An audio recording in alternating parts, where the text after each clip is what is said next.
안녕하세요. 여러분들의 든든한 컴활 동반자 곰쌤 김동민입니다. 자, 오늘부터 여러분들과 함께 실전 모의고사를 같이 한번 풀이를 해보도록 하겠습니다. 자, 실전 모의고사는 여러분들이 실제로 시험장에서 만날 수 있는 형태로 제가 꾸며놨습니다. 그래서 첫 번째 페이지부터 지금 보시는 것처럼 이렇게 실전 모의고사 1회라고 되어 있고 제한 시간도 45분으로 동일한 형태로 주어졌습니다. 실전 모의고사 같은 경우는 여러분들이 강의를 수강하기 전에 반드시 일단 무조건 45분이라는 시간을 제한하면서 그리고 한번 풀어보세요. 되든 안 되든 일단 한번 해보시는 겁니다.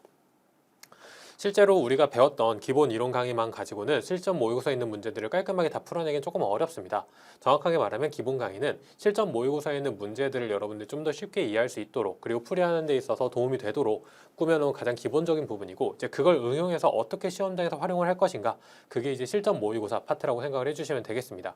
그래서 일단 처음에는 굉장히 힘들고 어렵겠지만 회차가 지나면 지날수록 점점 더 풀이가 가능한 것들이 많아지실 거거든요. 그러니까 일단 무조건 멈춰 지금 강의를 수강하고 계시다면 멈춰 놓고 45분 동안 한번 풀어보고 그 다음에 강의를 꼭 수강해 주시길 바라겠습니다.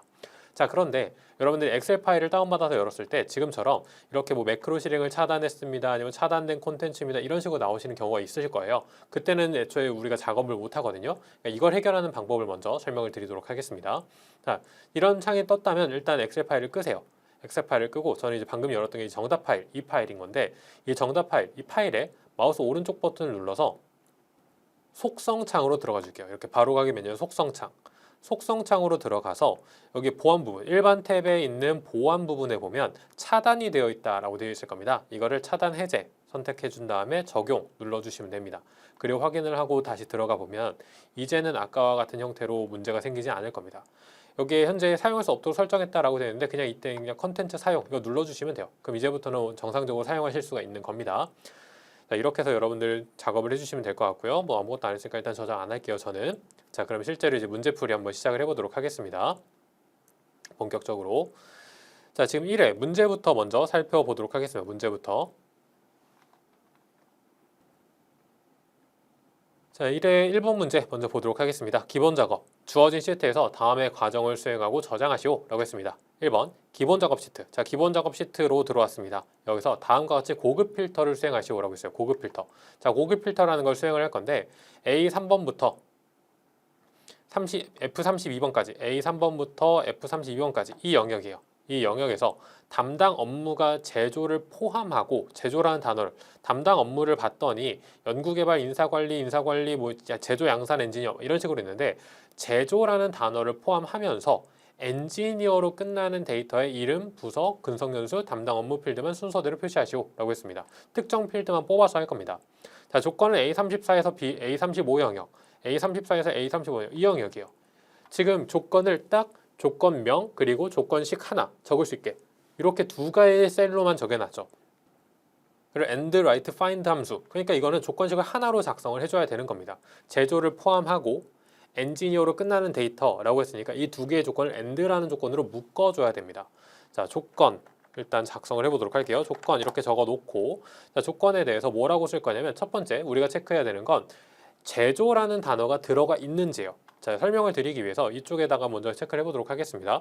find라는 함수를 쓰라고 했는데 find라는 함수 마법사로 들어가서 find라는 함수를 한번 찾아보도록 할게요. find. 자, find 함수로 들어가서 보면은 find 함수는 첫 번째 find text라고 해서 어떤 문장을 찾을 건지예요. 그럼 제조라는 문장을 난 찾을 겁니다. 제조. 자, 제조라는 문장을 단어를 찾을 건데 어디서 찾을 거냐면 within text. 어디서 찾을 거냐면 담당 업무라는 이 부분. 여기서 찾을 겁니다. 자, 이렇게 하면 find라는 함수의 특성상 숫자로 리턴이 되거나 아니면 오류로 리턴이 돼요. 확인을 눌러주면 지금 오류가 뜨죠. 왜냐하면 연구개발이란 이곳에는 제조라는 단어가 없기 때문에. 그런데 이거를 쭉 아래로 끌어서 내려보면 채우기 핸들로 끌어서 내려보면은 있는 경우 1로 시작하거나 오류이거나 이죠. 왜냐하면 여기 있는 데이터는 전부 제조로 시작을 하거나 아니면 제조라는 단어가 들어가 있지 않거나 둘 중에 하나예요.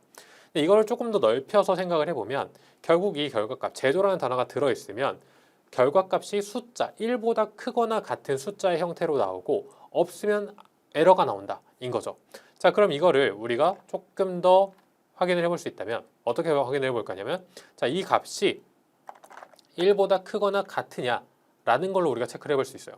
1보다 크거나 같으냐 라고 했을 때 1보다 크거나 같다. 그럼 true가 나오겠죠. 그럼 true가 나온다라는 건 뭐냐면 결국 담당 업무라는 곳에 제조라는 단어가 포함되어 있다라고 볼 수 있는 겁니다. 엔터 눌러주면은 오류예요. 왜냐면 이건 오류를 갖고 1보다 크거나 같냐라고 물어봤기 때문에 오류가 리턴이 됩니다. 하지만 밑으로 쭉 끌어서 내려보면 오류가 아닌 경우에는 true라는 값이 나오기 시작하죠. 그러니까 true냐 오류냐라는 결과를 우리가 얻게 될 수 있다는 겁니다. 자, 이게 첫 번째 조건이 이제 완성이 된 거예요. 첫 번째 조건. 자, 두 번째 조건. 두 번째 조건 뭐냐면 엔지니어로 끝나는 데이터라고 해서 엔지니어로 끝나는 데이터. 근데 write라는 함수를 사용을 하라고 했습니다. write라는 함수. 자, 그럼 write라는 함수 마법사로 들어가서 작성을 해보도록 하겠습니다. write. 자, write라는 함수를 찾아서 보면은 여기서 텍스트를 이제 첫 번째 담당 업무에서 찾겠죠. 담당 업무에서 찾을 거고 engineer라는 네 글자로 끝나는 어예요. 네 글자. 그러니까 네 개를 가져와라 라는 겁니다. 그럼 이제 네 개를 가지고 올 거예요. 네 개를 가지고 와서 쭉 끌어서 내려보면은 연구개발이든지 인사관리든지 엔지니어로 끝나는지 기술관리든지 뭐 이런 식의 결과값이 나옵니다. 그럼 이것도 마찬가지 true 또는 false로 나타내려면 이 값이 엔지니어랑 같은지 체크를 해줘 라고 물어보는 거예요. 엔지니어랑 같은지 체크를 해줘. 자, 그럼 이렇게 물어봤어요. 근데 연구개발이니까 false가 나오죠. 그리고 쭉 내려보면은 엔지니어로 끝나는 항목에 대해서는 true가 나옵니다. 자, 근데 이 문제에서는 결국 담당 업무가 제조를 포함하고 그리고 엔지니어로 끝나는 한마디로 첫 번째 조건, 두 번째 조건 모두 만족하는 걸 찾을 겁니다. 그래서 and라는 걸로 묶어줄 거거든요. 그런데 이 find라는 함수 그리고 write라는 함수 이 정도는 여러분들이 그냥 암기를 해주시는 게 사실 가장 편하기는 합니다. 이걸 이제 and라는 함수를 묶어주려면 함수 마법사를 사용해서 묶어주려면 and 이렇게 한 다음에 그냥 괄호 닫아서 오류가 나오도록 만들어줘요. 아무 셀이나 상관없으니까 그냥 지정을 해서 오류가 나오도록 만들어줍니다. 그 다음에 첫 번째 수식에서 복사, 컨트롤 C 해서 복사해서 그래서 첫 번째 수식으로 붙여놓고 그리고 콤마 한 다음에 또 그냥 나가요. 아무거나 선택한 다음에 나가면 엔터 눌러줍니다. 그냥 엔터 눌러줘요. 그럼 이제 또 이렇게 오류가 나올 거거든요. 그럼 두 번째 식에서 또 컨트롤 C 복사해서 다시 아까 그거 지우고 붙여넣기 이런 식으로 이제 여러분들이 해주시면 돼요. 그 다음에 엔터 눌러주면 이런 식으로 밸류 값이 나옵니다. 밸류 값이 나오는 거, 오류가 나오는 건 오류랑 false가 있기 때문에 오류랑 false를 and로 조건 묶어서 보고 있기 때문에 오류가 나오는 거예요. 괜찮아요. 근데 밑에 이제 둘 다 true인 것으로 가보면 true가 나오는 걸 확인할 수 있습니다.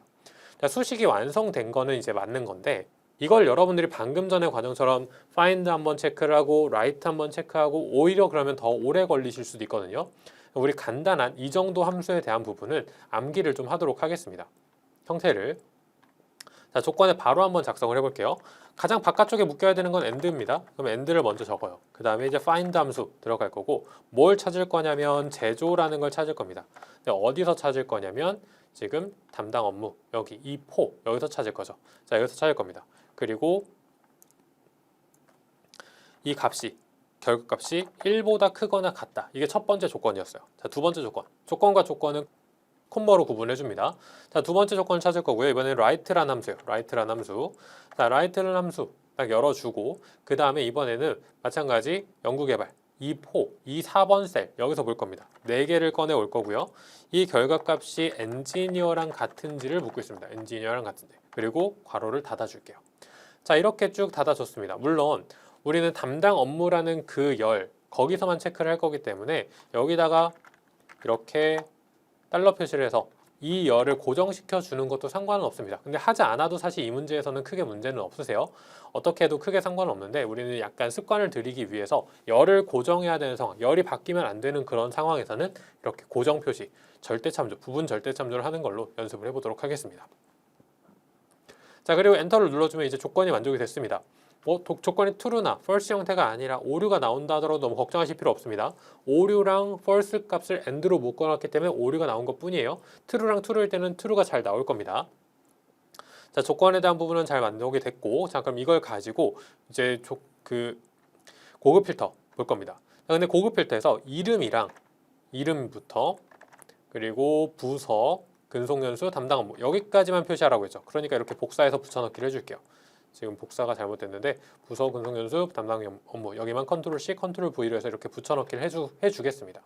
자, 그리고 나서 이제 진행을 해보도록 할게요. 그리고 나서 전체를 쭉 이렇게 쭉 범위 설정을 해주고 범위 설정을 해준 다음에 그 다음에 고급 필터로 가보도록 하겠습니다. 고급 필터. 데이터 탭으로 들어가서 정렬 및 필터로 들어가서 고급 필터 명령. 고급 필터 명령으로 들어가서 현재 위치 필터가 아니라 다른 장소의 복사입니다. 목록 범위는 정확하게 잘 설정이 되어 있고요. 조건 범위. 아까 우리 작성한 조건 범위 이렇게 설정을 해줬고 복사 위치. 내가 붙여넣기 한 열 이름들 체크를 하고 그 다음에 확인 눌러주면 원하는 데이터들이 이렇게 쭉 나왔죠. 원하는 데이터. 제조 양산, 제조 기술, 엔지니어들만 쭉 뽑혀서 나왔습니다. 자, 이렇게 해서 첫 번째 문제를 풀이했습니다. 당연히 여러분들 지금 설명을 드리면서 하다 보니까 시간이 조금 길어지는 건데 여러분들이 이거 좀 빠르게 진행하실 수 있도록 연습을 해주시면 되겠습니다. 조금 불편하신 분들은 처음에는 하나씩 체크해가면서 연습하고 나중에는 좀 간단한 수식들을 한꺼번에 수식을 작성할 수 있도록 연습을 해주시면 되겠습니다. 자, 2번 기본 작업 시트에서 마찬가지 현재 시트예요. 다음과 같이 조건부 서식을 설정하시오 라고 했습니다. A4에서 이번엔 A4에서 A32 영역까지 이 영역이에요. 이 영역에서 계약 연봉 이 부분 계약 연봉이 가장 크거나 가장 크다면 max라는 함수를 쓰겠네요. 또는 가장 작은 행 min이라는 함수를 쓸 겁니다. 둘 중에 하나인 거죠. 행 전체에 대해서 글꼴 스타일은 굵게, 글꼴색은 표준색 빨강으로 적용하시오라고 했습니다. 단, 규칙 유형은 수식을 사용하여 서식을 지정할 셀 결정으로 지정하고 그리고 한 개의 규칙만을 이용해서 작성하죠. 두 개 만들라는 거 아니에요. 맥스 따로, 민 따로 만드는 게 아니라 5어라는 조건으로 묶어서 5어라는 함수로 묶어서 아예 하나의 조건으로 만들어라 라고 했습니다. 자, 그럼 범위 설정을 잘 해줬으니 바로 홈 탭으로 가서 조건부 서식 들어가 보도록 하겠습니다. 조건부 서식. 여러분들 보시는 게 약간 디자인이 조금 다르실 수도 있어요. 제가 일부러 지금 365 버전으로 촬영을 하고 있는데 2021 버전에서 사용할 수 있는 모든 것들은 365 버전에서 여러분들 사용하실 수 있습니다. 디자인이 살짝 다르긴 하지만 그게 여러분들 실제 시험장 가서 문제가 되지는 않으실 거예요. 근데 실제 365를 쓰시는 분들도 많이 있을 거라서 일단 365 버전으로 촬영을 하도록 하겠습니다. 자, 새 규칙으로 들어갈게요. 새 규칙으로 들어가서 이제 보면은 수식을 사용하여 서식을 지정할 셀 결정 이렇게 들어갑니다. 자, 여기서 이제 수식을 작성을 해줘야 되는데 수식는 작성하고 여기서는 함수 마법사를 쓸 수가 없습니다. 그래서 여러분들 좀 외워서 해주셔야 되는데 다행히 여기는 그렇게 복잡한 형태의 수식은 잘 나오지 않기 때문에 차근차근 여러분이 천천히 입력을 해주시면 됩니다. 자, 일단 둘 중에 하나 가장 크거나 또는 가장 작거나 그러니까 5어로 일단 묶어줄게요. 자, 5어로 묶어주고 하나의 행 전체의 서식을 지정을 해야 되니까 우리 열 이름표에다만 이렇게 절대참조 입력을 해주도록 하겠습니다. 절대참조. 자, 그리고 지금 우리가 봐야 되는 건 뭐냐면 계약 연봉 이 부분이에요. 계약 연봉. 자, 계약 연봉은 F4번부터 F열에만 있죠. 이 F4번부터 우리는 체크를 해줄 겁니다. 자, F4번의 값이 맥스 뭐보다 가장 큰 어디서 가장 큰 값? F열에서 F열 전체 중에 가장 큰 값. 자, 근데 이 부분은 이렇게 서식 쭉 범위 지정을 해주면 자연스럽게 절대참조로 들어가요. 자, 그리고 나서 맥스 이 값이랑 같은 거 하나 체크를 했고요. 그리고 또는 두 번째 5어로 묶어놨으니까 이제 첫 번째 조건과 콤마 두 번째 조건을 하면 첫 번째 조건 또는 두 번째 조건 이렇게 엮이게 되겠죠. 자, 마찬가지 F4가 이번에는 min 가장 작은 값이요. 뭐 중에 가장 작은 값 전체 범위 계약 연봉 중에 전체 범위 중에 가장 작은 값. 자, 이렇게 설정을 해주면 이제 조건이 다 끝났습니다. 그리고 조건에서 이제 여러분들이 괄호 열고 닫고를 잘 체크를 해주셔야 되는데 지금 5어에서 괄호를 한번 열었고요. 그 다음에 맥스에서 괄호를 한번 열었다가 괄호 닫았고 민에서 괄호를 열었다가 괄호를 닫았어요. 그럼 지금 5어에 대한 괄호 닫기를 안 했죠. 그러니까 마지막에 괄호 닫기를 한 번 더 해주시면 되겠습니다. 자, 이렇게 되면 이제 조건이 완성이 됐고 서식 체크해 볼게요. 자, 서식으로 들어가서 서식은 글꼴 스타일은 굵게로 해라 라고 했습니다. 굵게. 그리고 글꼴색은 표준색 빨강으로 해라 라고 했어요. 글꼴색 표준색 빨강. 자, 이렇게 아래쪽 화살표 눌러주면 표준색 나와 있고 이 중에 빨강 올려놓으면 이렇게 보입니다. 빨강 선택을 해줍니다. 그리고 확인 눌러줄게요. 확인. 다 끝났으니까 다시 한번 확인을 눌러주면 지금 여러 가지가 나오는데 지금 보면 여러 가지가 나오는 이유가 맥스 하나 민 하나 해야 되는 거 아니야? 라고 하실 수 있는데 지금 보면은 7200이 가장 큰 값이니까 7200이 체크가 됐어요. 그 행이 체크가 됐죠. 그런데 3560이라는 값이 가장 작은 값인데 이게 여러 개가 있다 보니까 여러 열이 같이 체크가 된 겁니다. 여러 행이. 그러니까 너무 걱정하실 필요 없습니다. 이게 정답으로 잘 체크가 된 거니까 잘 풀이했으니까 이렇게 해서 마무리해 주시면 되겠고 다음 3번 문제로 갑니다. 3번 기본 작업 시트에서 다음과 같이 페이지 레이아웃을 설정하시오. 자, 이 시트예요. 이 시트에서 인쇄 용지 방향을 가로로 설정하고, 자, 지금 우리 인쇄 용지에 대한 부분, 페이지 레이아웃에 대한 부분을 볼 거니까 페이지 레이아웃 탭으로 가서 페이지 설정 부분의 아래쪽 화살표를 눌러서 전체 페이지 설정 창을 열어주도록 하겠습니다. 자, 여기서 용지, 인쇄 용지 방향을 가로로 설정하고 라고 했습니다. 인쇄 용지 방향 현재 세로로 되어 있는 거 가로로 바꿔줄 거고요. 인쇄 내용이 페이지의 가로 가운데 인쇄되도록 페이지 가운데 맞춤. 자, 가운데 맞춤이니까 여백 탭으로 들어가서 페이지 가운데 맞춤을 가로를 눌러주겠습니다. 그러니까 가로를 눌러주니까 이렇게 이 그림이 바뀌는 거 보이시죠? 가운데 정렬되는 거 보이시죠? 자, 가운데 맞춤 설정이 됐고요. 매 페이지 하단, 모든 페이지 하단이요. 매 페이지 하단의 오른쪽 구역에는 페이지 번호가 표시 예와 같이 표시되도록 바닥글을 설정하시오. 총 10쪽 중 11쪽 이런 식으로. 현재 페이지 번호가 1이고 전체 페이지 번호가 10인 경우에는 총 전체 페이지 수, 쪽, 중, 현재 페이지 수 이렇게 표시해라라고 했습니다. 그럼 바닥글로 들어가서 바닥글 편집으로 갈 건데 지금 바닥글을 어디다라고 했냐면 매 페이지 오른쪽 하단이라고 했거든요. 그럼 제일 먼저 들어가야 되는 거 총이에요. 총 그리고 한 칸 띄우고 전체 페이지 수라고 했어요. 전체 페이지 수. 전체 페이지 수는 여기서 이제 세 번째 아이콘을 클릭해 주시면 됩니다. 그럼 전체 페이지 수 이런 식으로 들어갑니다. 쪽, 중, 그 다음에 다시 한 칸 띄우고 현재 페이지 수 눌러주고 쪽 이렇게 써주시면 돼요. 그 다음에 확인, 그 다음에 확인 눌러주시면 됩니다. 자, 여러분들이 잘 작성을 했는지 확인하기 위해서는 인쇄 미리 보기 형태로 들어가 주시면 돼요. 인쇄 미리 보기 형태로 아까 페이지 설정 창에서 인쇄 미리 보기 여기서 이제 확인을 해주시면 되는데 지금 여기는 잘 안 보이시겠지만 확대를 좀 해서 보면 오른쪽 아래에 총 2쪽 중 1쪽 이렇게 되어 있죠. 총 2쪽 중 1쪽 이런 식으로 정확하게 잘 나타나고 있다는 걸 확인을 했습니다. 자, 인쇄 미리 보기를 통해서 확인까지 다 마무리를 했고요. 자, 세 번째 가보도록 하겠습니다. A1번에서 F32번 이 영역 여기까지를 인쇄 영역으로 설정을 하래요. 그리고 1행에서 3행이 매 페이지마다 반복하여 인쇄되도록 인쇄 제목을 설정하시오라고 했습니다. 자, 그럼 계속 다시 한번 돌아가 보도록 하겠습니다. 페이지 설정 창 열어주고 여기서 머리글, 바닥글, 여백, 시트 이렇게 있는데 지금 아까 페이지부터 문제를 풀이를 해왔고 여백에서 체크를 했고 머리글, 바닥글도 했죠. 자, 시트 탭으로 들어가서 보면 인쇄 영역을 설정할 수 있습니다. 인쇄 영역 여기서 위쪽으로 향하는 화살표 눌러준 다음에 A1번부터 F32번까지 이렇게 쭉 범위 설정을 해줄게요. 그 다음에 아래쪽 화살표를 눌러주면 범위 설정이 잘 됐고요. 그리고 1번부터 3번 행이 매 페이지마다 반복되도록 이라고 했습니다. 그럼 반복할 행 여기다가 표시하는 거예요. 1행부터 3행까지 1:3 이런 식으로 그럼 1부터 3까지를 계속 반복해라 라고 하는 겁니다. 그리고 확인 눌러주시면 돼요. 자, 이렇게 하면 모든 설정이 다 끝난 겁니다. 자, 문제풀이 끝났고 다음으로 넘어가 보도록 하겠습니다. 다음 이제 계산 작업이에요. 계산 작업. 자, 계산 작업은 계산 작업 시트에서 다음의 과정을 수행하고 저장하시오 라고 했습니다. 자, 계산 작업 시트로 들어가서 보면 이렇게 나와 있죠. 자, 여기서 이제 작업을 할 겁니다.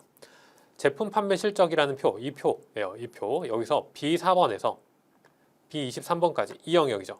이 영역에 있는 제품 코드 이걸 이용을 해서 제품명 부분 A4번에서 A23번 영역 이 부분을 이제 계산을 해라 라고 했습니다. 조금 더 한꺼번에 보이게 좀 줄여놓고 가도록 하겠습니다. 자, 제품명은 제품 코드의 뒤에 두 글자를 뺀 나머지고 모두 대문자로 표시해라 라고 했습니다. 어퍼. 자, 어퍼라는 함수는 대문자로 표시한 함수가 되겠고 레프트는 왼쪽부터 몇 글자인지입니다. 그리고 랭이라는 함수는 전체 문자가 몇 글자로 되어 있는지예요. 근데 뒤에 있는 두 글자를 뺀 나머지라고 했단 말이에요. 그럼 제일 먼저 우리가 체크를 해줘야 되는 건 뭐냐면 전체 글자 수를 체크를 해줘야 됩니다. 전체 글자 수. 랭하고 텍스트 부분 체크를 해주면 이 스마트폰 02라는 게 12글자로 되어 있다. 그런데 뒤에 있는 두 글자를 빼라고 했거든요. 뒤에 있는 두 글자. 여기서 두 글자를 빼줘요. 그러면 10글자. 앞에서부터 10글자가 되겠죠. 앞에서부터 10글자. 그래서 이거를 이제 left라는 함수로 묶어주는 겁니다. left라는 함수로. left 이렇게 묶어주고 어떤 텍스트? 이 B4번이라는 텍스트. 여기서 10개까지가 되는 거죠. 이렇게 결과값을 하면. 근데 이렇게 결과값을 하니까 뒤에 있는 두 글자를 뺀 나머지가 되는 거예요. 이걸 만약에 여러분들이 함수 마법사를 사용을 한다라고 한다면 함수 마법사로 들어가서 여기서 랭이라는 함수를 먼저 입력을 합니다. 입력을 해주고 첫 번째 텍스트 B4번을 입력을 해주죠. 확인 눌러줍니다. 자, 그 다음에 이걸 이제 복사를 해줘요. 자, 복사를 해주고 다시 함수 마법사로 들어가요. 함수 마법사로 들어가서 지금 이제 랭 함수가 있는 상태니까 이렇게 함수 마법사 창이 나오는데 지워주고 다시 함수 마법사로 들어가서 레프트 함수를 찾아줍니다.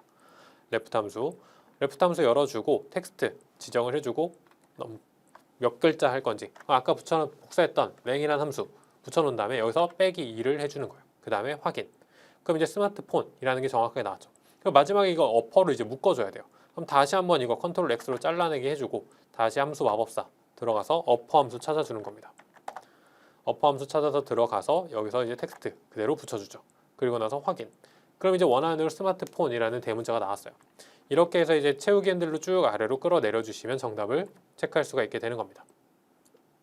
자, 함수 마법사를 사용을 한다면 이렇게 되는 거고 함수 마법사를 사용하지 않는다면 아까 했던 것처럼 일단 랭이라는 함수 간단하게 체크를 해서 입력을 하고 그 다음에 첫 번째 어떤 문자열에서 문자열의 길이를 할 건지 그리고 거기서 2를 빼주고 그리고 이걸 레프트로 묶어주는 형태 레프트로 묶어서 B4번 열 셀이니까 그리고 레프트로 묶어서 문자열 뽑아내주고 이걸 다시 마지막에 어퍼로 묶어주는 거예요. 어퍼로 이렇게 묶어서 마무리를 해주시면 돼요. 실제로 익숙해지면 여러분들이 수식을 입력하는 게 더 빠르실 수도 있습니다. 익숙해지면. 근데 익숙하지 않을 때는 함수 마법사를 사용해 주시는 것도 확실하게 하는 방법이니까 두 가지를 다 연습을 해주시면 될 것 같습니다.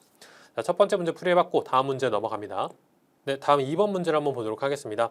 제품 판매 실적표의 판매량을 이용하여 판매평가 E4에서 E23 영역을 계산하여 표시하시오 라고 했습니다. 판매량 기준 1에서 3위는 A 그리고 판매량 기준 4에서 11은 B 그 외에는 C로 표시해라 라고 했고 if와 랭크 EQ 함수를 사용해라 라고 했습니다. 자, 랭크 EQ 함수 없으신 분들 있을 거예요. 랭크 함수만 있는 분들도 있을 텐데 그거는 크게 신경 안 쓰셔도 괜찮습니다.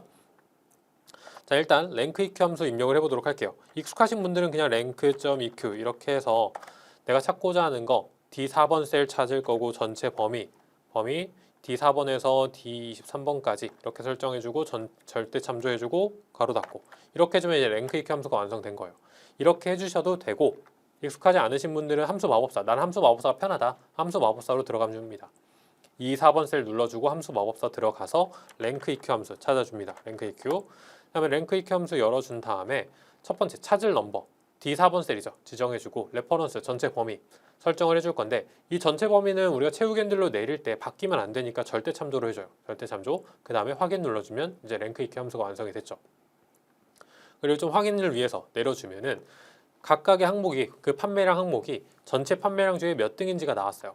자, 그러면 이걸 이제 if 함수를 입력을 해줄 건데 if 함수도 우리가 두 가지로 나눠줘야 돼요. if 함수 안에 다시 한번 if 함수가 있는 형태로. 왜냐면 첫 번째 이 등수가 3등 이내 1, 2, 3등이라면 등수의 결과가 3보다 작거나 같은 값이어야 되죠. 3보다 작거나 같다? 그러면 A를 입력해라. 근데 그게 아니면 다시 한번 if 함수가 들어가서 그러면 그래 3보다 작지 않아? 그럼 10보다 작은지 다시 한번 체크해. 그럼 10보다 작거나 같으면 B, 그게 아니면 C. 이런 형태로 우리가 나눠줘야 된다는 거예요. if 안에 다시 한번 if가 들어가야 되는 형태인 겁니다. 자, 그래서 랭크 EQ 함수. 자, 일단 이거 컨트롤 X 해서 잘라내게 해주도록 하겠습니다. 잘라내게 해줬고요. 컨트롤 X에서 잘라내게 해줬고 그 다음에 여기서 일단 지워준 다음에 함수 마법사로 들어가요. 그 다음에 if 함수로 들어가서 if 함수 찾아서 들어간 다음에 if 함수의 첫 번째 로지컬 테스트 이 결과값이 3보다 작거나 같은지 확인해라. 그게 맞다면 A라는 걸 출력하고 그게 아니라면 이 안에 다시 한번 if 함수가 들어가야 돼요. 다시 한번 if 함수.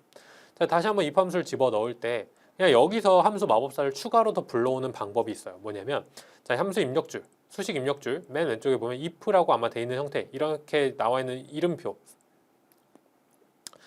시창이 있을 거예요. 여기서 if라는 함수를 선택해 주는 겁니다.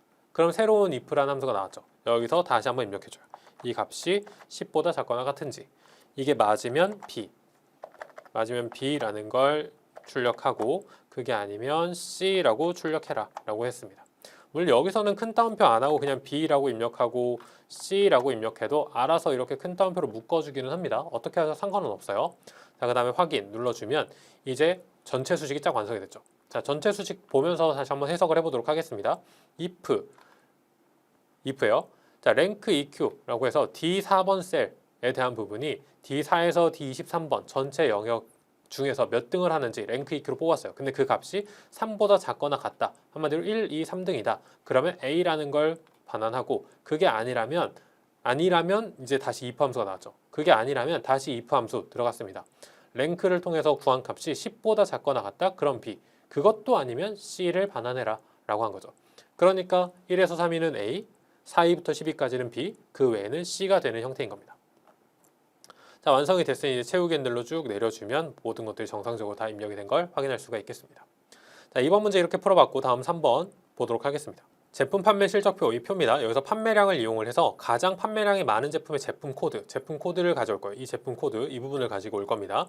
이걸 I3번 셀 여기다가 표시를 하라라고 했습니다.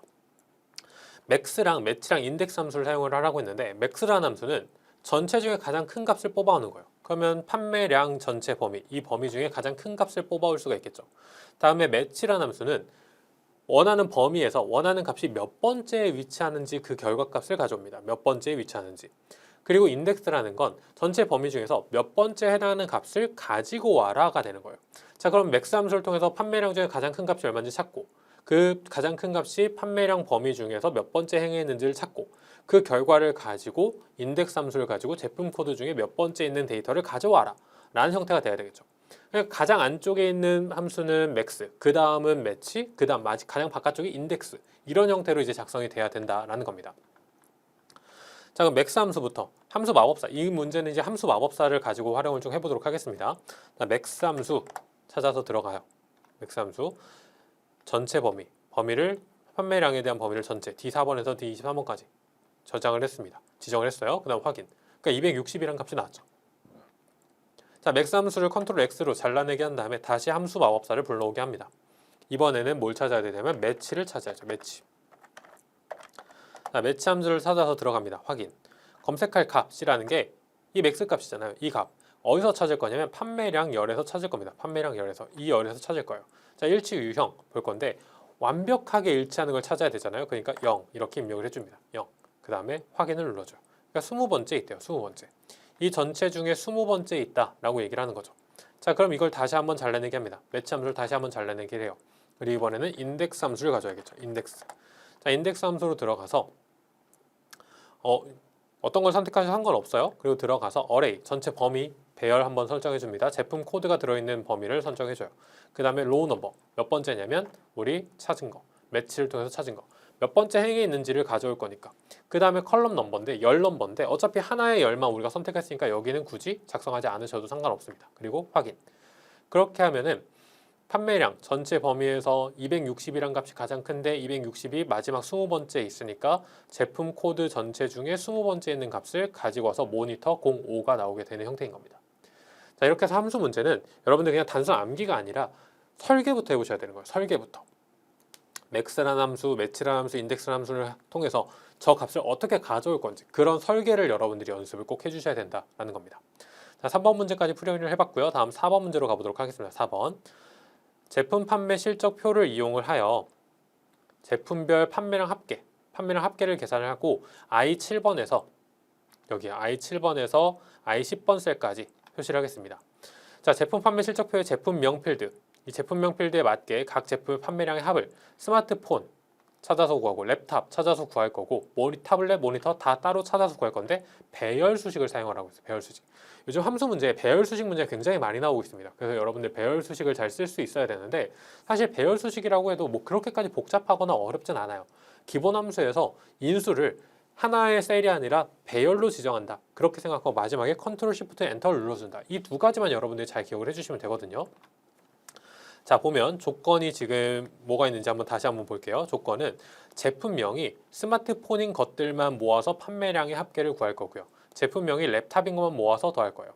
자, 그러면 조건이라는 건 결국 이 제품명 전체 중에 제품명이 스마트폰인 거, 제품명이 랩탑인 거, 타블렛인 거, 모니터인 거 이걸 하나하나 찾을 거라는 거죠. 자, 그럼 조건을 간단하게 체크를 해보면 일단 만약에 조건이니까 if 넣어줍니다. 자, if를 넣어주고 전체 범위, 이 범위예요. 전체 A4번부터 A23번까지. 근데 이 범위는 절대 바뀌면 안 되죠. 이 범위는 내가 채우기 핸들로 이동을 할 때 바뀌면 안 돼요. 그러니까 절대 참조 일단 눌러줍니다. 절대 참조 눌러줄 거고 이 값이 뭐랑 같은지 H7번 셀, 스마트폰인 건지 H7번 셀과 같은 건지 이걸 이제 먼저 체크를 해줘요.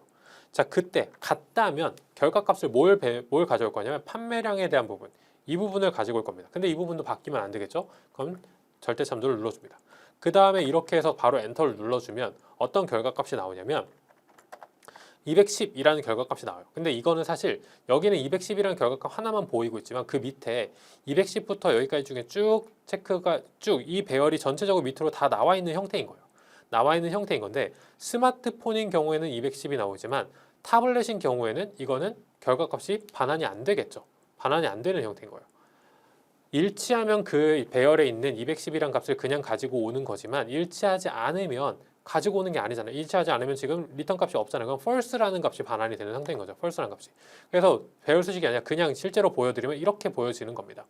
210이라는 값은 그냥 나왔고 false라는 값들이 나오겠죠. 왜냐하면 타블렛, 모니터, 랩탑, 모니터인 경우에 그때의 판매량은 가져오지 않았으니까 false가 나온 거예요. 그 다음에 다시 한번 스마트폰일 때 245가 나왔고 이런 배열이 안에 숨어 있는 형태인 겁니다. 이런 배열이. 근데 굳이 여러분들이 확인하실 필요는 없고 결과값이 어떤지를 보여드리려고 했던 것뿐이에요. 자, 그러면 지금 이렇게 결과값이 나와 있을 때 나는 스마트폰인 것들의 판매량의 합계인 거잖아요. 그럼 이 배열의 합계를 그냥 해준다면 이 배열 전체에 그냥 합을 구해준다면 문제는 끝나겠죠. 그래서 썸을 앞뒤로 딱 붙여주면 끝나는 겁니다. 앞뒤로 이렇게 썸을 딱 붙여주면 끝나요. 근데 이거 배열 수식인 거니까 일단 이거 기존으로 바꿔주고 그 다음에 여기서 이제 앞에서 썸을 붙여주도록 할게요. 설명을 위해서 한 거니까 아까 배열이 전체적으로 보이는 그 부분은 안 하셔도 됩니다. 자, 이렇게 해서 이제 썸으로 앞뒤로 묶어주면 결과값이 다 묶였죠. 그리고 배열 수식이니까 반드시 컨트롤 쉬프트 엔터를 눌러줘야 된다라는 겁니다. 자, 그 다음에 이제 완성된 수식이 있으니까 최후견들로 아래쪽으로 쭉 끌어내려주면 스마트폰인 것의 합계, 랩탑의 합계, 태블릿의 합계, 모니터 합계가 다 이렇게 잘 나오고 있다라는 걸 확인을 했습니다. 자, 이렇게 해서 우리 배열 수식을 사용해서 문제를 풀이를 해봤고 다음 마지막 5번 문제 보도록 하겠습니다. 자, 계산 작업의 마지막 문제. 사용자 정의 함수 fn 순이익이라는 걸 작성을 하래요. 제품 판매 실적표에 F4번부터 F23번 영역, 이 전체 영역에 순이익을 계산해서 표시하시오 라고 했고 fn 순이익은 제품 단가 그리고 판매량, 판매평가 이 세 개를 인수로 받아서 총 매출을 계산하여 돌려줍니다.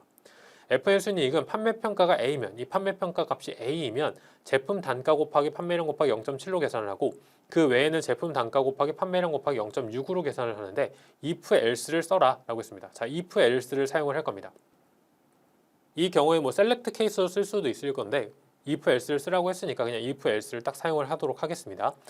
자, 그럼 개발 도구 탭으로 들어가서 비주얼 베이직으로 들어가 줄게요. 자, 비주얼 베이직. 자, 그럼 VBA 창이 이렇게 떴습니다. 여기서 삽입으로 들어가서 모듈을 만들어 주셔야 돼요. 모듈. 자, 모듈을 만들어 주면 이렇게 이제 창이 뜨실 거예요. 창이 문제가 잘 안 보이니까 다시 이렇게.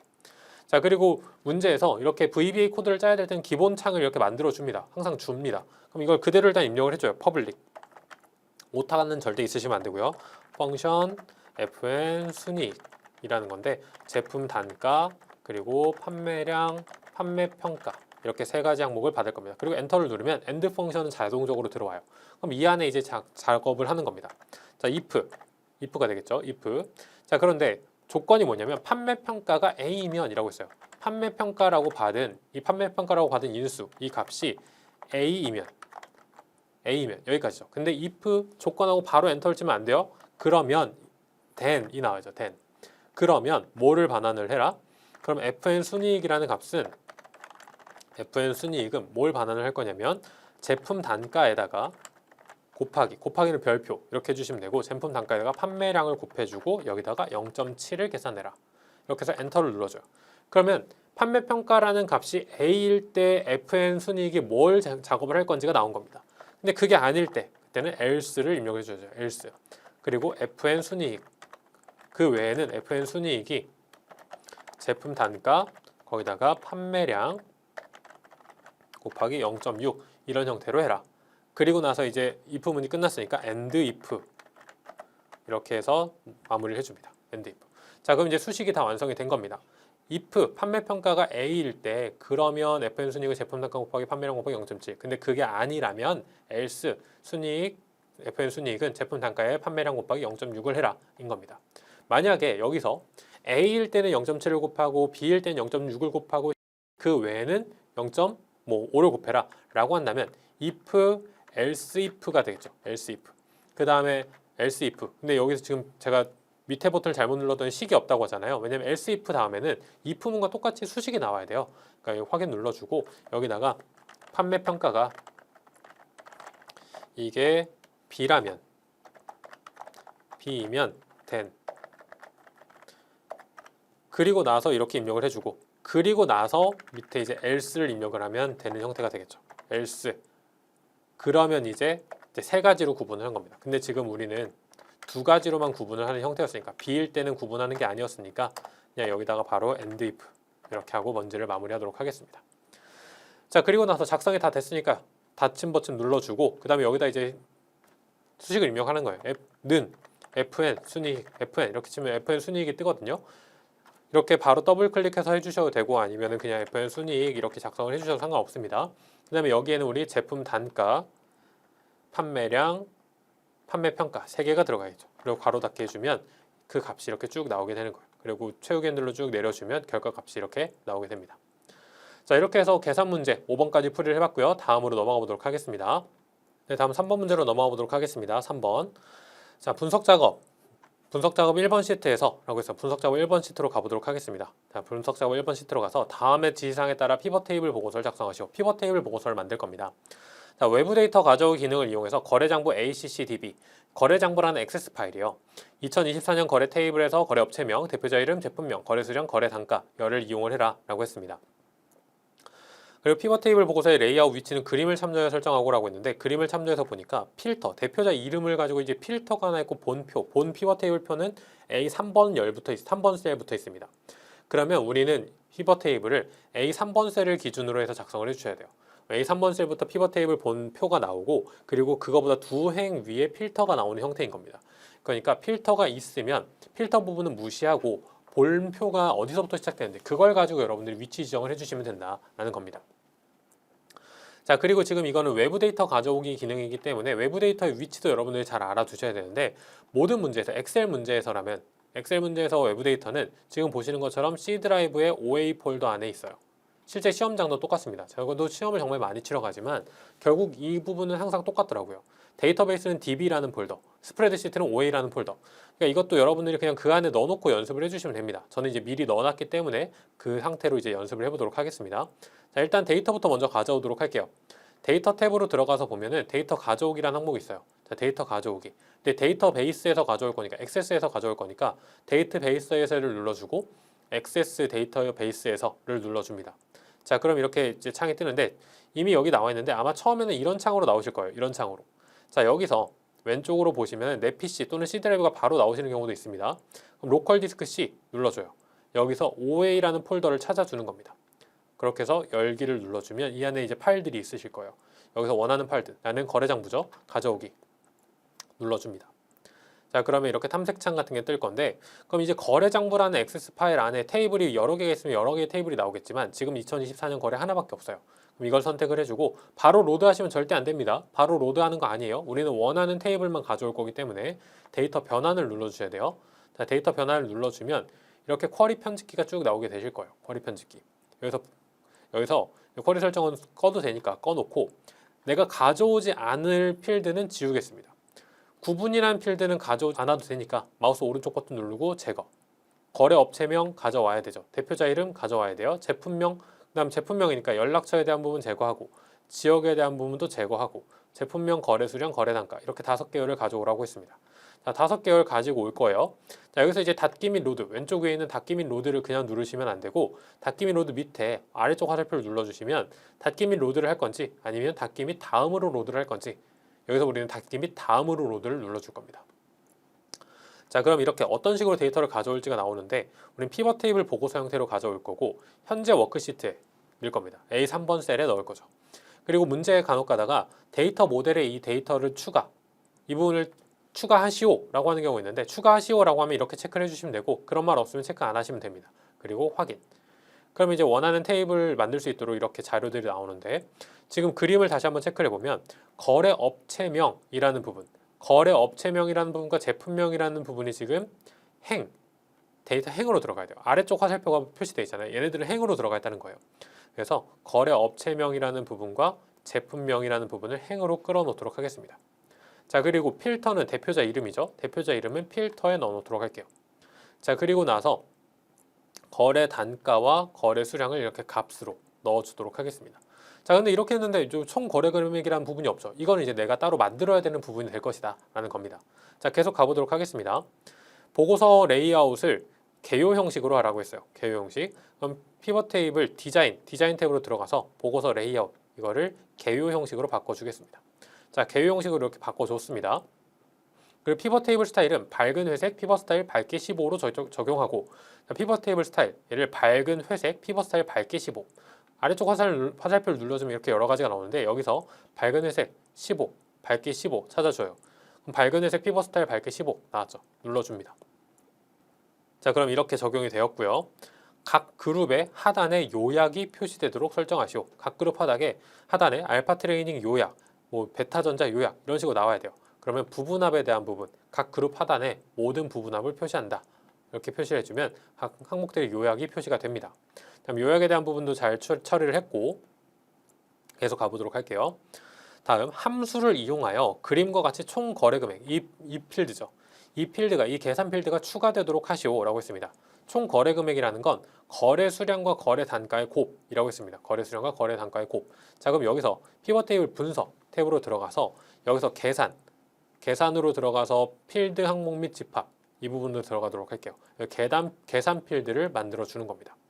자, 이름은 총 거래 금액이에요. 총 거래 금액이라고 했고, 수식이라는 건 뭐랑 뭐의 곱이었냐면 거래 수량과 거래 단가였거든요. 거래 수량 밑에 필드에서 더블 클릭해서 올려주고, 곱셈은 별표였죠. 별표. 그리고 거래 단가 다시 한번 더블 클릭. 그 다음에 확인 눌러주시면 돼요.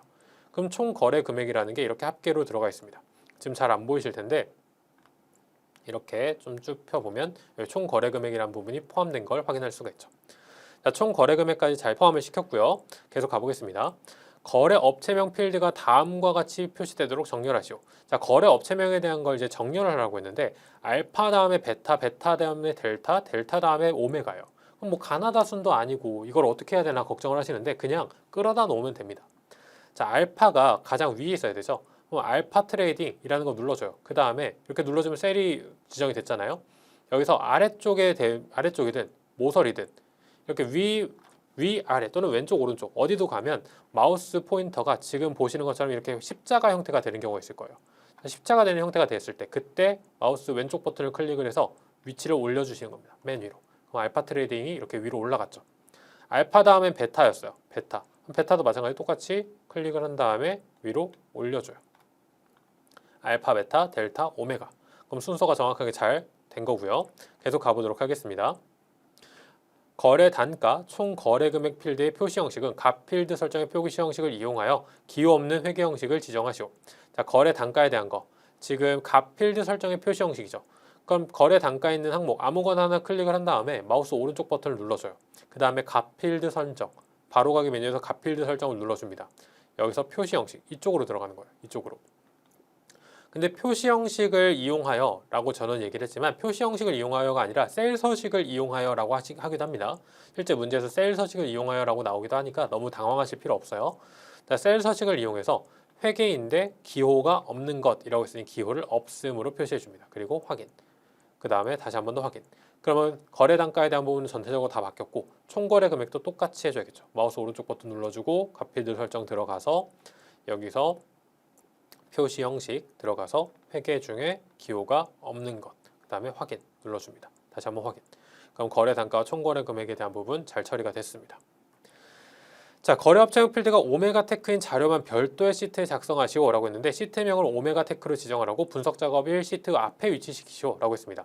자, 그러면 오메가 테크 이 부분을 별도의 시트로 하나 만들 건데 오메가 시트 안에 있는 뭐 랩탑이든 스마트폰이든 타블렛이든 이런 것들을 체크하는 게 아니라 오메가 테크 전체잖아요. 그래서 오메가 테크라고 되어 있는 이 이름표 옆에 있는 부분, 이 부분 중에 아무데나 이 네 칸 중에 아무데나 좋으니까 그걸 더블 클릭해 주시면 됩니다. 더블 클릭 해주시면 이렇게 나오죠. 근데 제가 지금 순간적으로 잘못 말씀드렸는데 제가 잘못 봤던 게 뭐냐면 이 타블렛, 랩탑이랑 스마트폰 써 있는 이 윗부분 여기는 행 부분이거든요. 그래서 이 부분은 더블 클릭하시면 안 돼요. 이 세 부분 중에 하나 해주셔야 됩니다. 더블 클릭하면 이렇게 세부 정보 1이라고 해서 하나의 시트가 만들어지죠.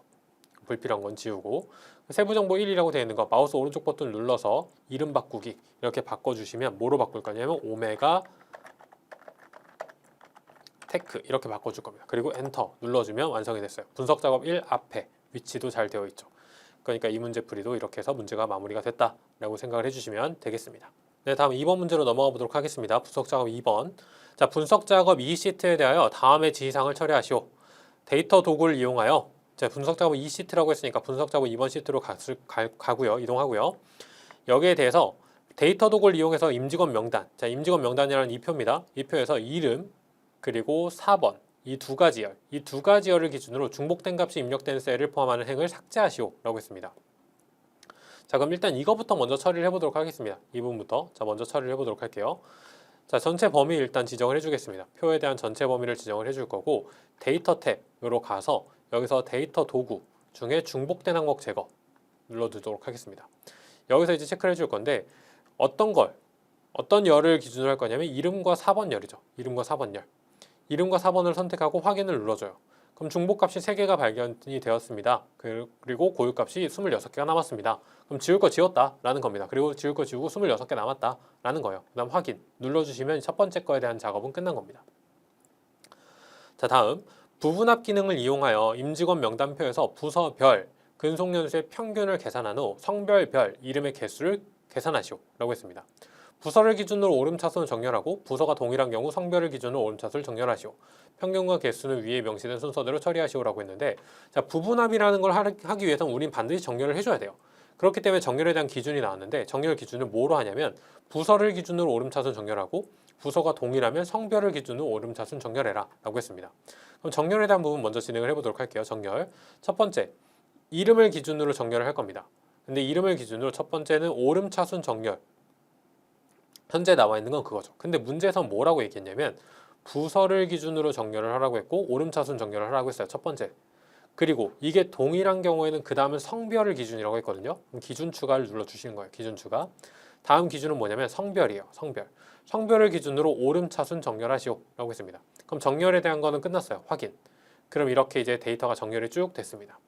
이 상태에서 이제 부분합을 작성을 하시는 겁니다. 부분합.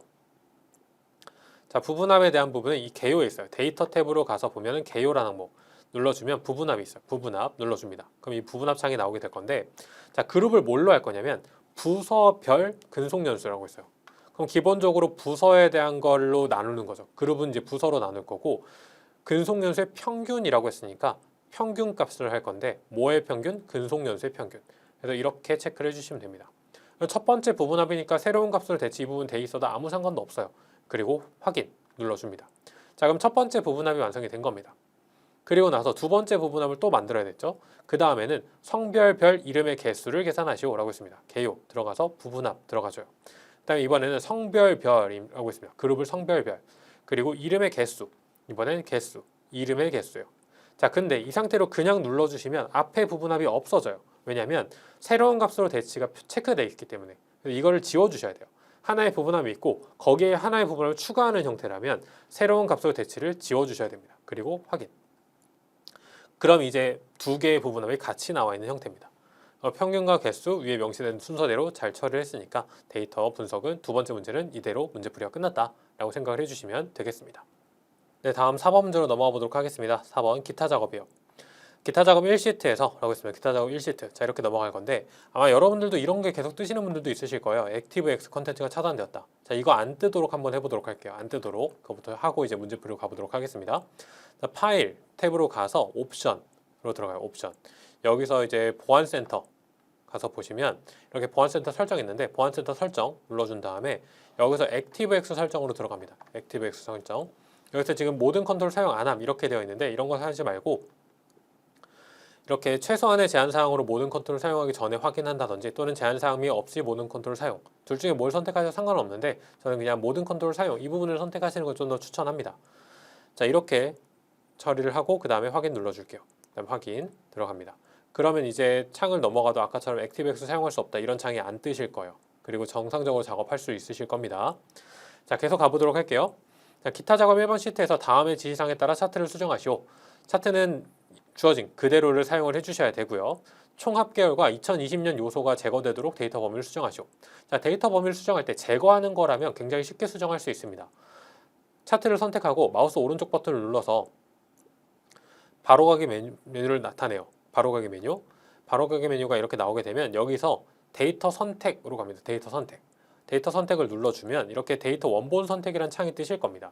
여기서 계열 쪽은 바로바로 제거를 해줄 수가 있어요. 총합 선택한 다음에 그냥 제거, 이렇게 하면 바로 제거가 되는 거거든요. 그런데 항목에 대한 부분은 바로 제거가 안 됩니다. 2020년 지우고 싶다 눌러도 제거가 안 나오거든요.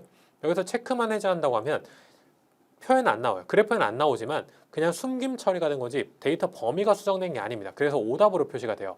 그래서 그렇게 하시면 안 되고, 행렬 전환이라는 걸 눌러서 여기서 데이터 계열로 바꾼 다음에 그 다음에 2020년을 누른 다음에 제거를 눌러주시는 거예요.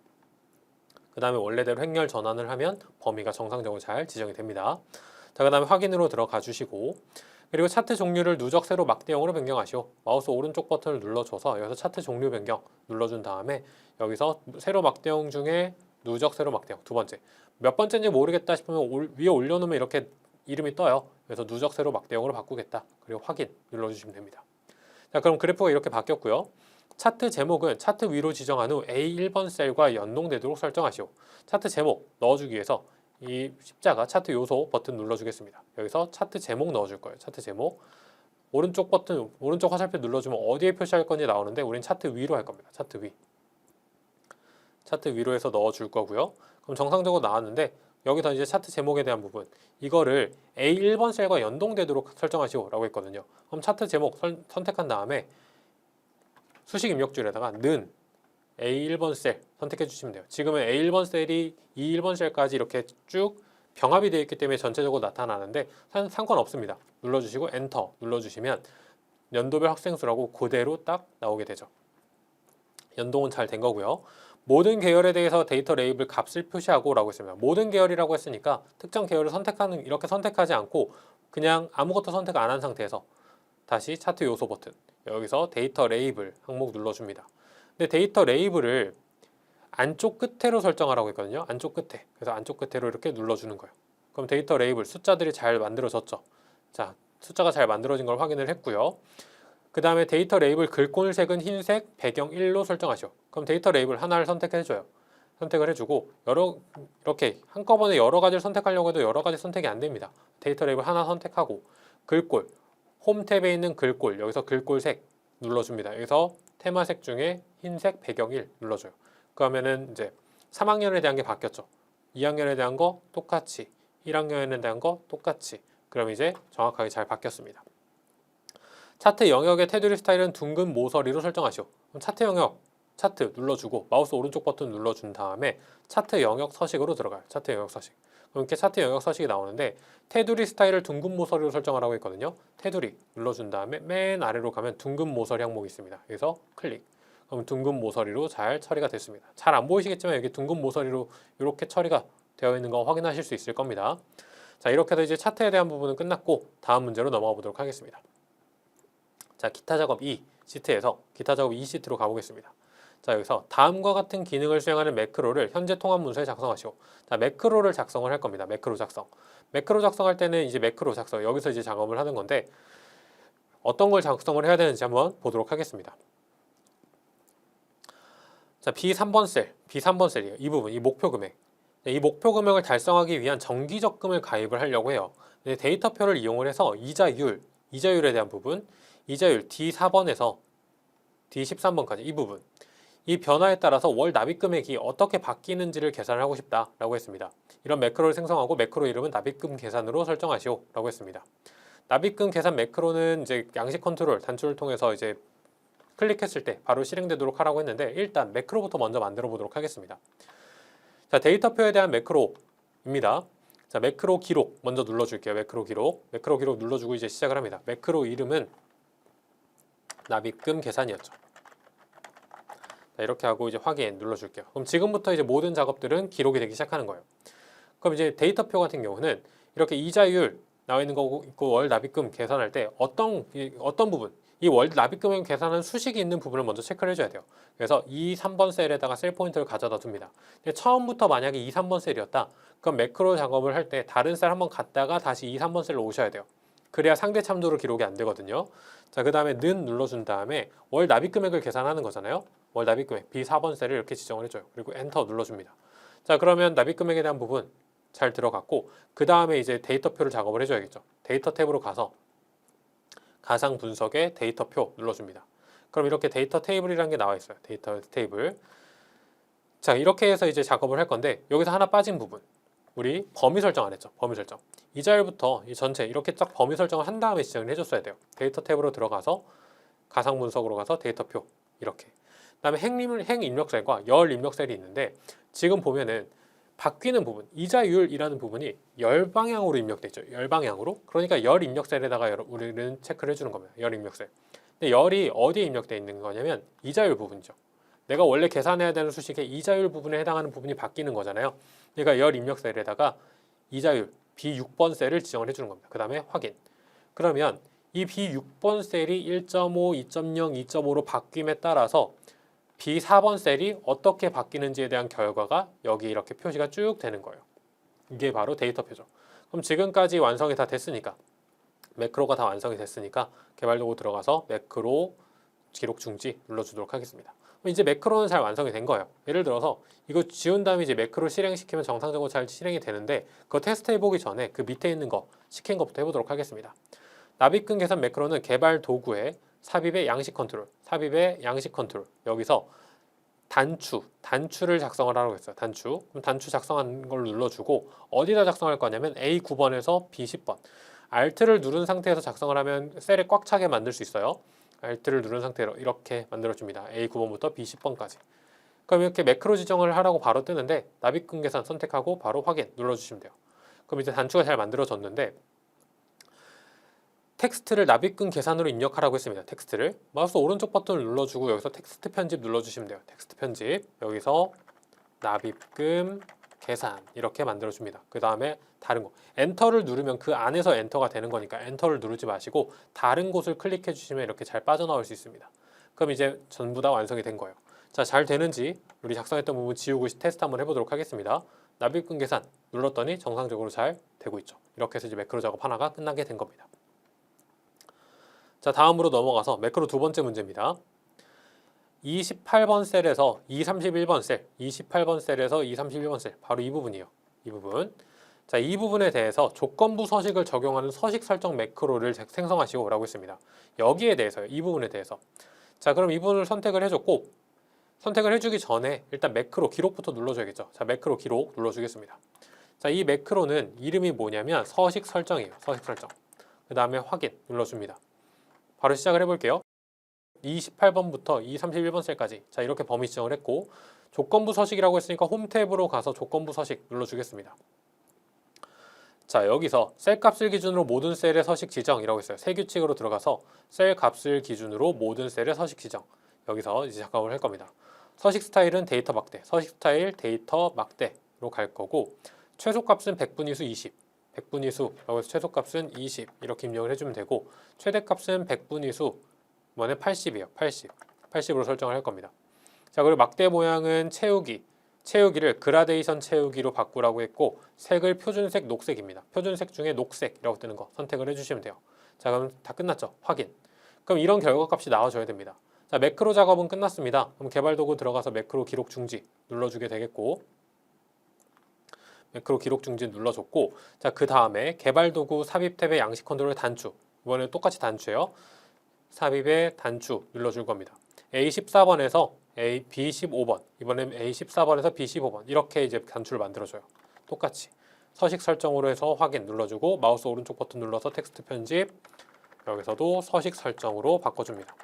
그 다음에 다른 곳을 눌러서 빠져나와줍니다. 자 그럼 이제 단추도 만들어졌어요. 그럼 조건부 서식 정확하게 잘 지정이 되는지 한번 테스트 해보도록 하겠습니다. 조건부 서식 일단 규칙 지우기 선택한 셀에 규칙 지워놓고 서식 설정 딱 눌러주면 아까 동일한 결과가 나오고 있죠. 매크로도 단추도 정확하게 잘 만들어졌다 하는 거 확인을 했습니다. 그럼 다음 문제로 넘어가도록 하겠습니다. 자 3번 기타 작업 3번 시트에서 자 기타 작업 3번 시트 가보도록 하겠습니다. 여기서 다음과 같은 작업을 수행하고 저장하시오 라고 했습니다. 입력 폼 호출 버튼. 자, 입력 폼 호출이라는 이 버튼. 이걸 클릭했을 때예요. 근데 지금 이렇게 저는 클릭하면 클릭하는 듯한 모습이 나타나는데 여러분들 클릭하는 모습이 나타나지 않는 경우들이 있으실 겁니다.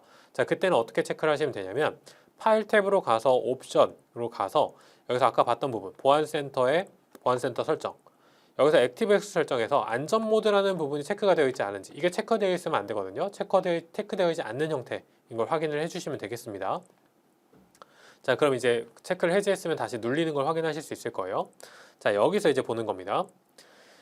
자, 이렇게 입력 폼 호출을 클릭을 하면 신규 등록이라는 폼이 화면에 나타나도록 설정을 하고, 폼이 초기화가 되면 이니셜라이즈가 되면 그러면 H7번에서 K15 영역의 값이 목록 상자 LST 등록이라는 목록 상자가 있는데 이 목록에 나타나도록 설정을 하시오. 컬럼 카운트라는 명령을 이용해서 지정한 열이 모두 보이도록 할 것이라고 했습니다. 자, 그럼 한번 체크를 해보도록 하겠습니다. 먼저 우리 개발 도구 쪽으로 들어가서 디자인 모드를 눌러줄게요. 디자인 모드. 그 다음에 입력 폼 호출이라는 버튼을 이 상태에서 디자인 모드를 누른 상태에서 더블 클릭 눌러줍니다. 그럼 바로 커맨드 호출이라는 이 버튼, 이걸 눌렀을 때 클릭했을 때 뭘 할 건지 코드를 작성해라 라고 나오거든요. 자, 여기다가 이제 코드를 작성을 해주는 겁니다. 여기다가 첫 번째 신규 등록이라는 폼이 나오도록 이라고 했어요. 신규 등록. 지금 이 폼을 보니까 여기 신규 등록이라는 폼이 있는 엑셀 파일이거든요. 이게 신규 등록이라는 게 보이도록 이라고 했으니까 신규 등록 이렇게 좀 눌러주고 점 쇼 이렇게 눌러줘요. 그럼 신규 등록이라는 것을 쇼 보여줘라 라고 얘기를 했습니다. 자, 그 다음에 폼이 초기화되면 이라고 얘기를 했거든요. 폼이 초기화되면 그럼 일단 이 커맨드 호출이라는 버튼을 클릭했을 때에 대한 건 끝났고, 그럼 신규 등록이라는 폼으로 가서 여기서 폼에 비어있는 부분에서 마우스 오른쪽 버튼을 눌러준 다음에 코드 보기 눌러줄게요. 코드 보기. 자, 이제 코드가 나오는데, 자, 이렇게 눌렀으면 유저 폼 클릭인데 우린 클릭이 아니죠. 폼이 초기화, 이니셜라이즈 되면이라고 했단 말이에요. 그 클릭 부분을 이니셜라이즈, 마우스 아래쪽 화살표 눌러준 다음에 이니셜라이즈를 선택해 줍니다. 자, 그럼 이제 새로운 게 나타날 건데 불필요한 부분들은 지워주겠습니다. 지워주고 유저 폼, 이 폼이 이니셜라이즈 되면 뭘 할 건지가 이제 작성을 해라 라고 했습니다. 뭘 할 건지. 자, 여기서 이제 작성을 하게 되는 건 뭐냐면 목록 상자 LST 등록이라고 했어요. LST 등록이라는 목록 상자에 대해서 작성을 할 겁니다. LST 등록에 기본적으로 어떤 걸 넣으라고 했냐면 H7번에서 K15번 영역의 값이 들어가도록 하라고 했습니다. 그럼 로우 소스로 들어가요. 로우 소스로 들어가서 H7번에서 K15까지 자, 이렇게 입력을 해줍니다. 그러면 LST 등록이라는 목록 상자에 원본으로 H7번에서 K15번 열까지 총 A, H, I, J, K 4개의 열이 포함이 된 상태예요. 4개의 열이. 자, 그런데 4개의 열인지를 제가 왜 체크를 했냐면 그 밑에 모든 목록에 모든 게 다 지정한 열이 모두 보이도록이라고 했습니다. 컬럼 카운트 명령을 사용해서. 그럼 LST 등록에 대해서 다시 한번 우리는 지정을 해줘야 되는데 LST 등록에 대해서 컬럼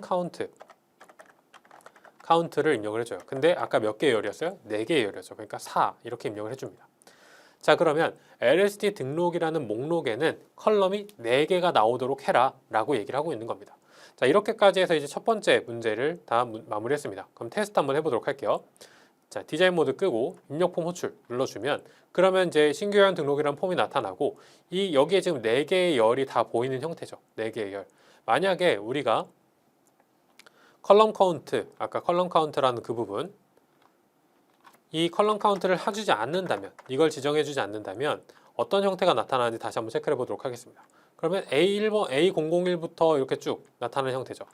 첫 번째, 우리가 지정한 부분 영역이 바로 이 부분이에요. 등록 코드부터 등록 비용까지 이 부분에 대한 건데 첫 번째 열에 대한 데이터만 나오고 있는 상태인 거죠. 그래서 데이터를 가지고 오는데 원본으로 가지고는 오는데 첫 번째 열만 표시를 하는 겁니다. 근데 그렇게 하면 안 되니까 작성했던 것처럼 컬럼 카운트를 추가를 해주는 거예요. LST 등록에 컬럼 카운트가 4개의 열이다 라는 거 체크했습니다. 자, 이렇게 해서 다시 한번 마무리를 하고 다음 2번 폼이 초기화가 되면 등록일 txt 등록일이라는 컨트롤이 있어요. 여기다가 오늘 날짜가 나타나도록 설정하시오 라고 했습니다. 그럼 들어가서 지금 아까 열었던 부분이 있는데 만약 열었던 부분이 없다고 가정을 했을 때 신규 등록 폼으로 들어가서 여기서 마우스 오른쪽 버튼 눌러줍니다. 코드 보기. 이니셜라이즈잖아요. 이 부분에 추가해줘야겠죠. 여기다 뭘 추가해 줄 거냐면 txt 아까 등록일이라는 컨트롤이라고 했죠. 등록일 이 값이 오늘 날짜라고 했으니까 데이트 오늘 날짜 데이트라고만 딱 이렇게 입력을 해주시면 됩니다. 오늘 날짜 나타나도록 설정하시오 라고 했습니다. 이렇게 해서 닫아줄게요. 자, 그 다음에 다시 한번 테스트. 여러분들은 실제 시험 칠 때 이렇게 계속 테스트 안 하셔도 상관없어요. 저는 보여드리려고 테스트하는 겁니다. 입력 번호줄 눌러주면 이제 등록일이라는 부분에 이제 이렇게 날짜가 나오고 있죠.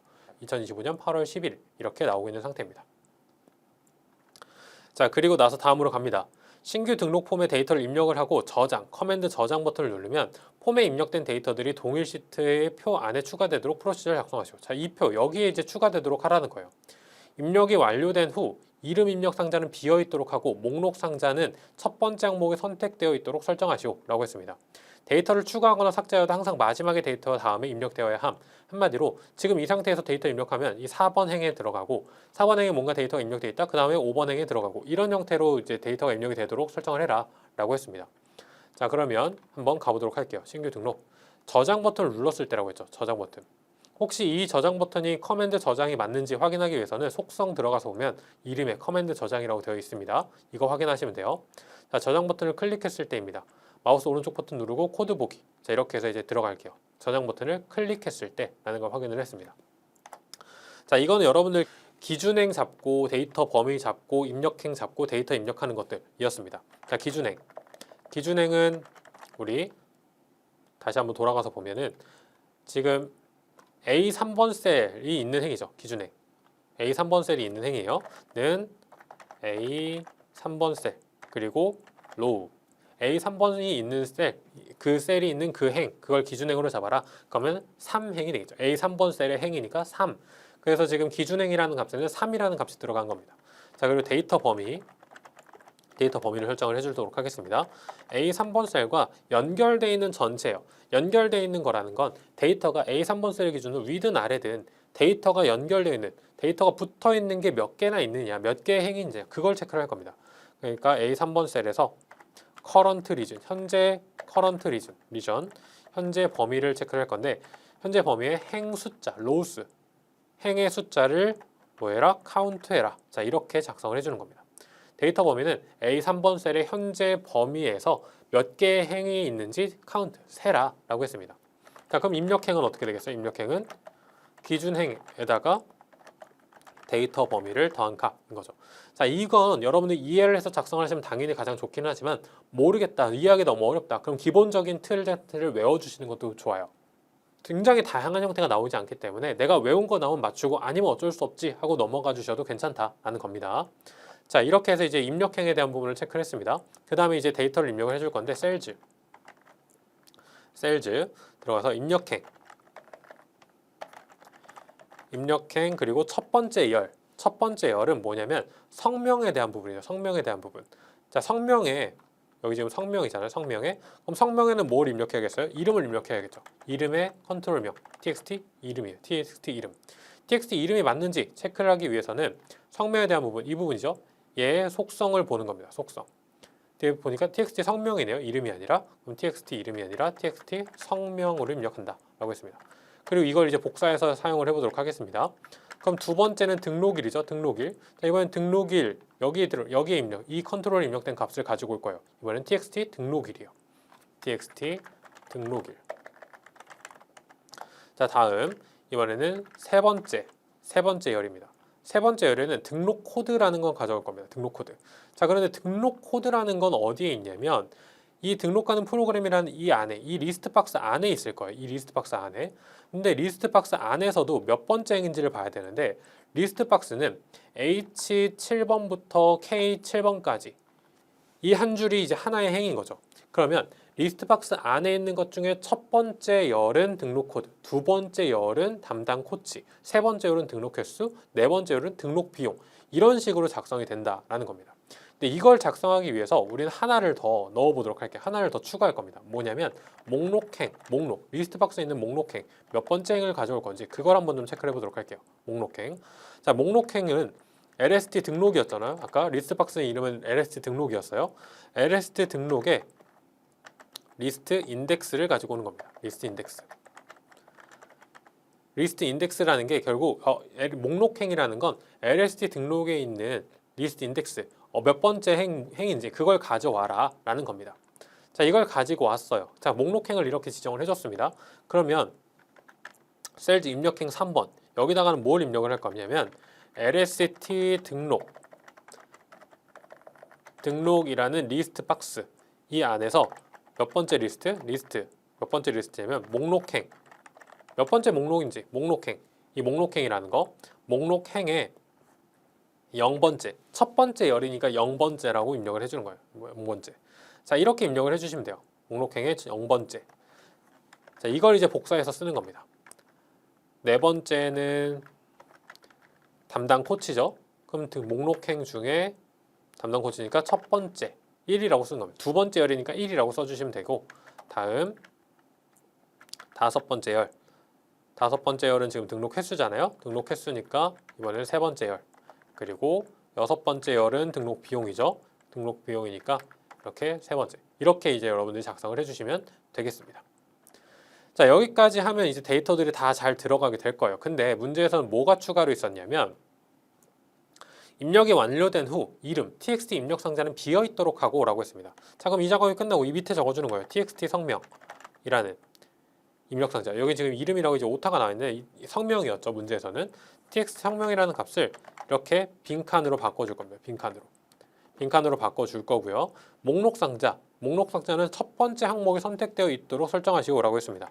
그럼 LST 등록의 리스트 인덱스 값을 첫 번째니까 0으로 선택해라 라고 얘기를 한 겁니다. 자, 이렇게 해서 이제 작업을 끝냈어요. 자, 이렇게 작성을 다 마무리를 했고 닫아주도록 하겠습니다.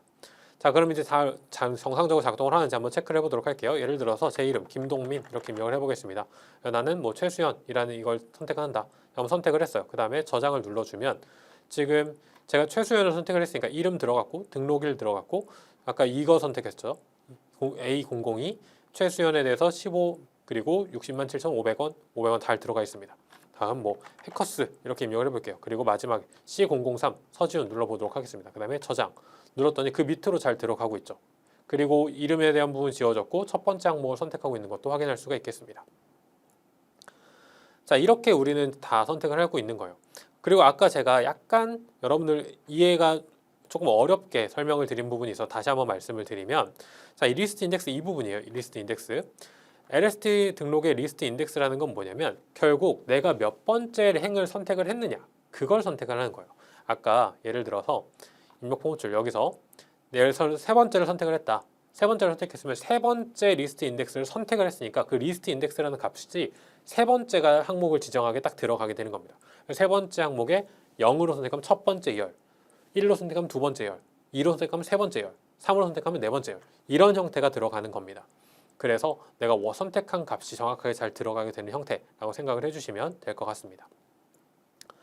자, 이렇게 해서 우리 첫 번째 실전 모의고사를 풀이를 해봤는데 1시간 안에 45분 안에 이걸 풀어야 돼요. 근데 100점 맞아야 되는 거 아니거든요. 100점 맞을 거 아니니까 여러분들을 풀면서 잘 안 되는 거, 잘 되는 거 그런 것들을 잘 구분해서 내가 빠르게 풀이할 수 있는 것부터 최대한 정확하게 빠르게 풀이한다라는 방향성을 가지고 연습을 해주시면 되겠습니다. 자, 다시 한번 꼭 복습을 해주시길 바라겠고요. 저는 스프레드시트 실전 모의고사 2회에서 여러분들 다시 한번 찾아뵙도록 하겠습니다. 수고하셨습니다. 감사합니다.